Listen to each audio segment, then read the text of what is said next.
Assalamualaikum warahmatullahi wabarakatuh. Perkenalkan, saya Agustin Sela Aulia dengan NIM 10224088. Saya akan mempresentasikan tentang pemikiran tokoh Ismail Raji Al-Furqani dalam harmonisasi sains dan agama. Profil singkat dari Ismail Raji Al-Furqani 1921 sampai 1986 adalah seorang pemikir muslim kontemporer, filsuf, dan tokoh utama dalam gagasan Islamisasi ilmu pengetahuan. Lahir di Java, Palestina pada 1 Januari 1921 dan wafat di Amerika Serikat pada tanggal 27 Mei 1986.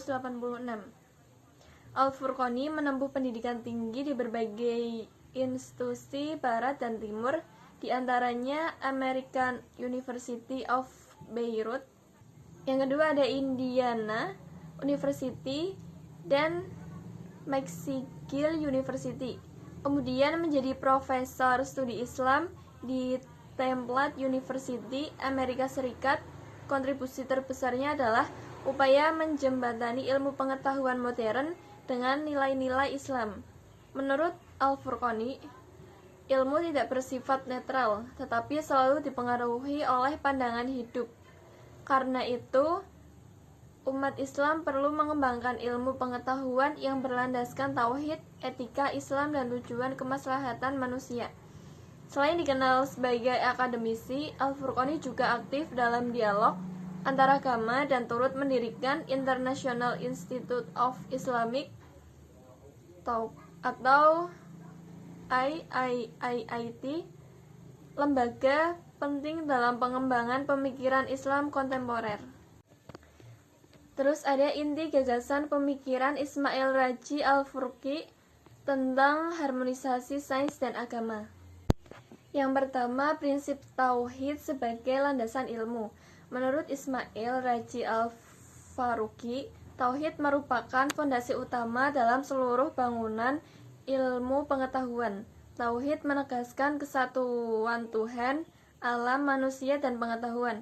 Oleh karena itu, sains dan agama tidak boleh dipisahkan karena keduanya berasal dari sumber yang sama, yaitu Allah SWT. Ilmu pengetahuan harus mengarah pada pengakuan akan keesaan Tuhan dan pengabdian kepadanya. Kritik terhadap sekularisasi ilmu pengetahuan. Al-Furqani mengkritik keras sekularisasi sains barat yang memisahkan ilmu dari nilai-nilai agama. Menurutnya, sains modern mengeklaim netralitas nilai, padahal pada hakikatnya syarat barat yang materialistik dan antroposentris. Akibatnya, sains sering disalahgunakan untuk eksploitasi alam dan penindasan manusia. Harmonisasi sains dan agama hanya mungkin terjadi jika sains dibebaskan dari asumsi sekuler dan diarahkan oleh nilai-nilai ilahi. Ketiga, konsep Islamisasi ilmu pengetahuan.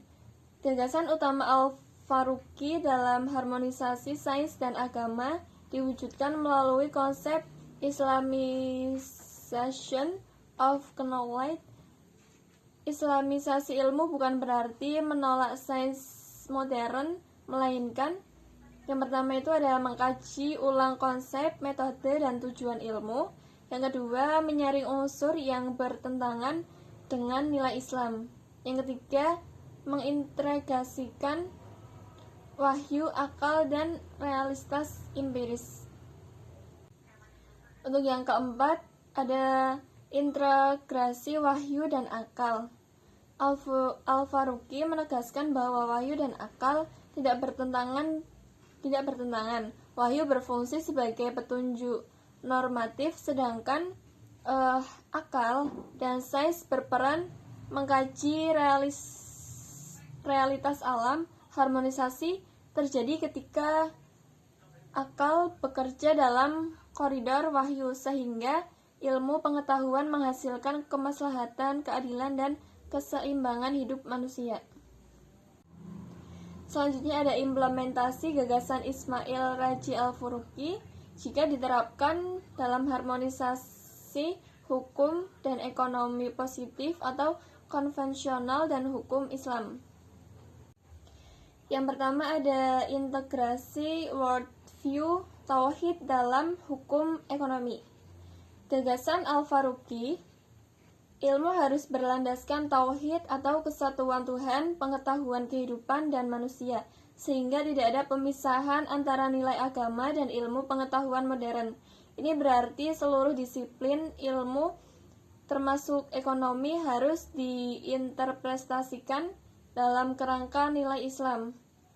Implementasi dalam harmonisasi, yang pertama ada worldview tauhid menjadi fondasi dalam penyusunan prinsip hukum ekonomi nasional dan hukum ekonomi Islam, sehingga tujuan hukum ekonomi bukan hanya efisiensi dan pertumbuhan, tetapi juga keadilan, kemaslahatan, dan keberkahan. Untuk yang kedua ada regulasi ekonomi nasional, diarahkan untuk mengakomodasi nilai-nilai etis Islam, misalnya melindungi hak konsumen, menolak eksploitasi atau riba, dan menjunjung keadilan distributif. Nah, contoh penerapannya itu ada legislasi perbankan yang mencakup prinsip keadilan dan larangan praktik yang bertentangan dengan syariat Islam. Yang kedua ada rekonstruksi metodologi hukum ekonomi. Gagasan Al-Faruqi, Islamisasi ilmu tidak menolak sains modern, tetapi mengkaji ulang metodologi sains agar tidak sekuler dan bebas nilai saja. Ia menegaskan perlunya memasukkan wahyu dan nilai dalam Islam ke dalam metodologi ilmu pengetahuan modern. Terus ada implementasi dalam harmonisasi. Yang pertama ada metodologi hukum ekonomi konvensional diintegrasikan dengan nilai-nilai Islam tanpa penghapus prinsip ilmiah, yaitu menambah dimensi etis dan maqasid al-syariah atau tujuan Islam. Yang kedua ada dalam pembentukan norma hukum di bidang ekonomi, terdapat kajian nilai atau value judgment Islam bersama analisis ekonomi positif. Nah, contoh penerapannya yaitu analisis dampak hukum ekonomi tidak hanya berdasarkan efisiensi pasar, tetapi juga implikasi moral dan sosial menurut maqasid syariah. Selanjutnya ada harmonisasi hukum ekonomi positif dan hukum ekonomi Islam.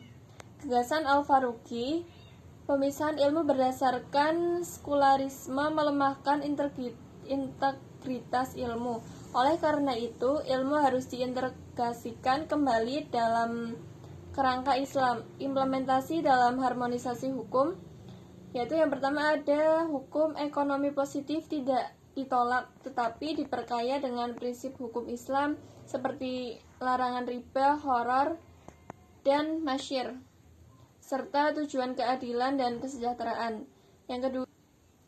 Yang kedua ada hukum ekonomi Islam tidak diposisikan sebagai sistem paralel yang telah terpisah, tetapi sebagai norma ideal yang memberikan arah evaluasi etis terhadap hukum positif. Nah, contoh penerapannya yaitu peraturan mengenai perlindungan konsumen dan UMKM yang mengadopsi prinsip syariah untuk pencegahan eksploitasi pasar.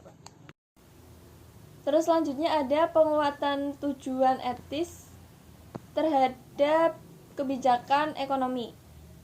Ilmu yang tidak mengarah pada kemaslahatan atau kepentingan umum akan kehilangan relevansinya. Implementasi dalam harmonisasi yang pertama itu ada kebijakan ekonomi tidak hanya mengukur keberhasilan berdasarkan angka pertumbuhan, tetapi juga indikator etika sosial terhadap kesejahteraan rakyat, pengurangan kemiskinan, dan keadilan ekonomi. Untuk yang kedua ada pemerintah dan pembuat hukum mewujudkan maqasid al-syariah sebagai parameter keberhasilan regulasi ekonomi. Nah, contoh dalam kehidupan sehari-hari itu ada instrumen fiskal termasuk zakat, wakaf, dan kebijakan pro-poor sebagai bagian dari sistem hukum ekonomi nasional. Sekian dari saya, kurang lebihnya mohon maaf. Semoga ilmu ini dapat bermanfaat bagi semua orang. Sekian dari saya, wassalamualaikum warahmatullahi wabarakatuh.